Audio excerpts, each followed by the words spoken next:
Hi there, good morning. Yes, I'm here in Dagenham where there was 3 fires yesterday, 3 separate fires, and 135 people have been evacuated from the area. So really a very, very high number, and 2 people were lifted to hospital by the air ambulance, and it took an incredible 8 hours to bring that fire under control. I was actually just having a look online at some of the videos and photos. The area now is cordoned off, but I have to say it looks like an absolute wasteland with so many houses that have been completely incinerated.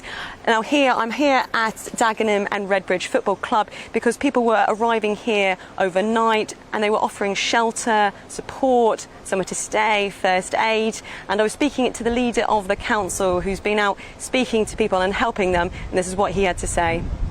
We had a situation where we had over 200 residents that were displaced, so they're people for safety and people that lost their homes. We've had 14 houses that have been gutted completely. Now emergency services were seriously stretched. As I understand it, it was the biggest outcry of support needed since the war, which is quite a time to say really.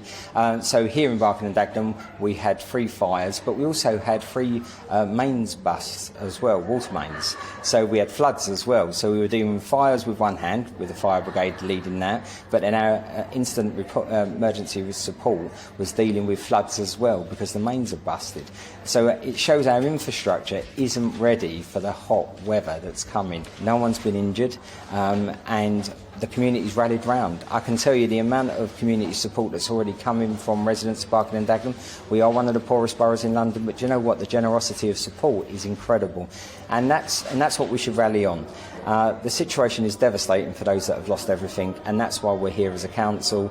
We are even taking people shopping because they've got no clothes, they've got nothing at all, and we'll pay for that. We'll support them through this in this first emergency situation. So the Blue Light Service, they deal with the actual issue, and then it's us as local government that deals with the ongoing issue. So we're working with our NHS colleagues, so we had the local GPs here yesterday as well, making sure that any medicines that were needed. So the whole process is there to support residents and families.